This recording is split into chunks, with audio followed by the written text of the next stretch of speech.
love that show too.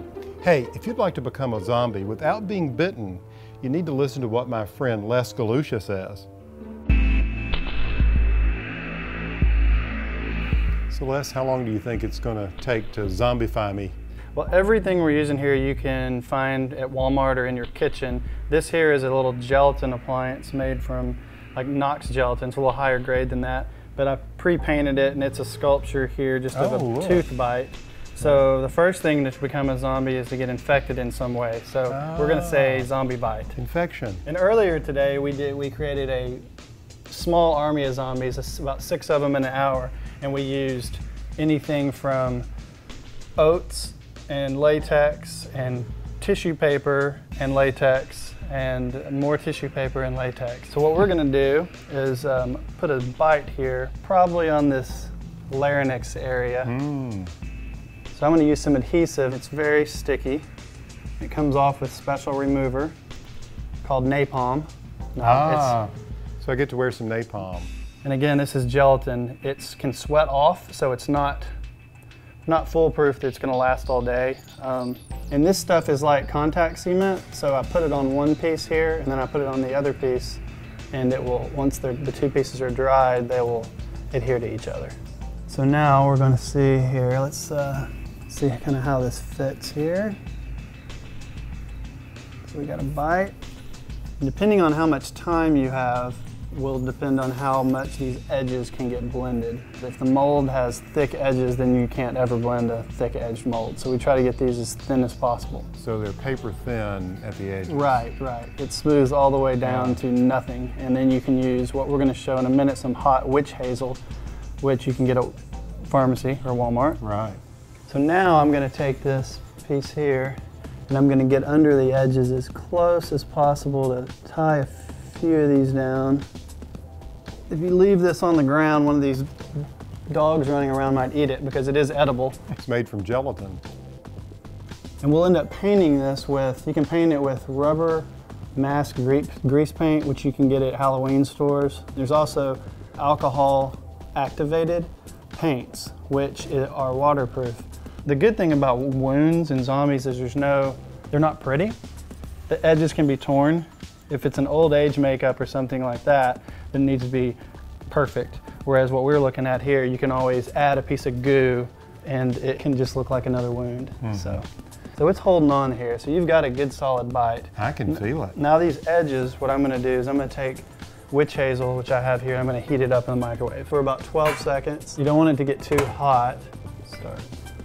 Okay, I'm removing the edges with witch hazel to kind of smooth them out. So does it dissolve? It dissolves the gelatin. It does when it's hot. If the edges are thick though, it still won't dissolve. It'll still be a thick edge. So there's a few places, like this looks really good over here. I haven't gotten to the other side yet. It's secure and it should last for a while. And then once we're done with this, I'm gonna slightly powder it. And then you can use any kind of baby powder or talc. So this is just some talc I'm gonna kind of put on here to keep anything not from sticking to itself. And the good thing about gelatin is it's translucent like skin. You can make it out of foam as well, and foam is not, it's opaque. It's too opaque. Correct, yeah. So you can't see through it. Well, this is the same color as skin. If you can put a little makeup, just normal cake makeup in it, and it will kind of blend to your skin. So this is just a little bit yellower than you are, not too bad, but we'll just paint it here. It just means it's jaundice. So I'm gonna find a good color. And you can use rubber mask grease paint, again, alcohol. I'm just gonna put in some. I've already sort of tinted it that red color. If you're gonna make a makeup piece like this, first you need to have a place to sculpt the bite on, which you can use a slab of wood, anything, and use clay. Then you need to make a negative of that clay, so then you have a negative of your mold. Then you fill that up with your gelatin. And I'm gonna put some purple. Wounds and things aren't always just red. That's the thing, is a lot of times, less is more, no pun intended. In makeup, a lot of people just cake it on.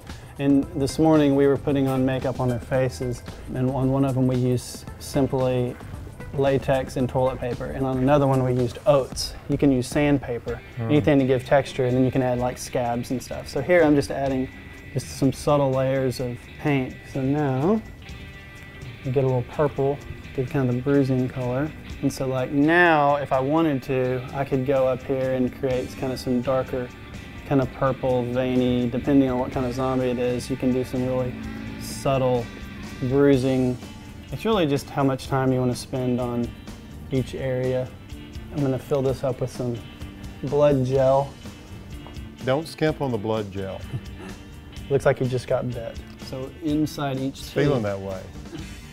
Like if you look at it, inside each tooth mark, I'm going to put a little goo of this. I'm not just going to fill up every bit of it, or you might as well just have thrown a massive jelly on his neck. And in the end, we can always, you know, if we wanted to, get a brush and splatter like it sprayed and spewed up everywhere all over his neck.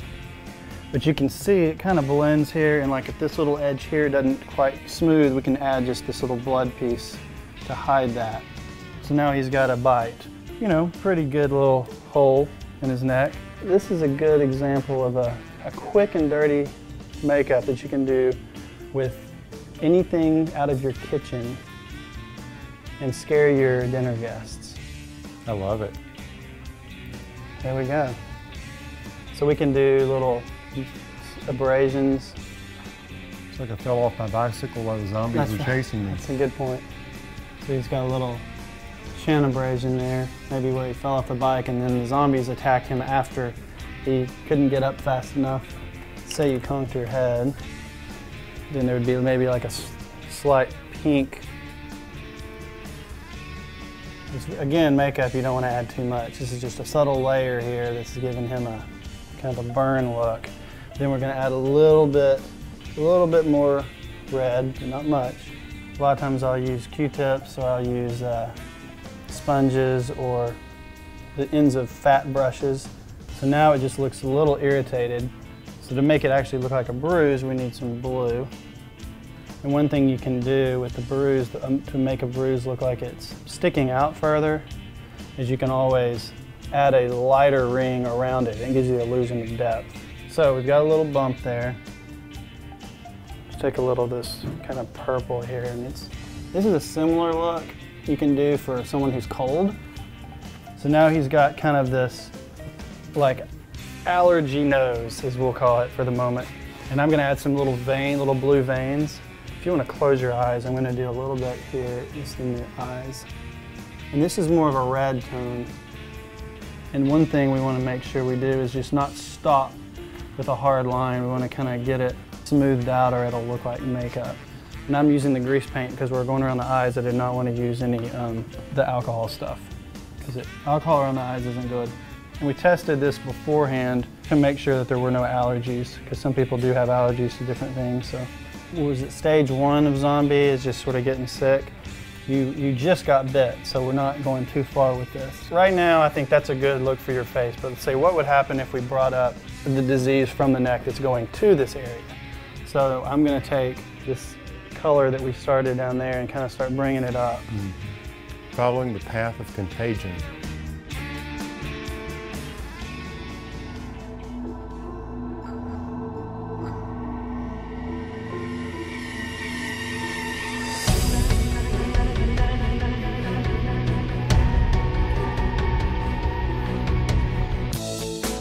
If you want to follow some of Les's tips, make sure you have plenty of time. You don't want to rush the process. And get creative. Look around your kitchen. You can't imagine what you'll find in there where you can become a convincing, real, dead zombie. And make sure you subscribe to ehowhome.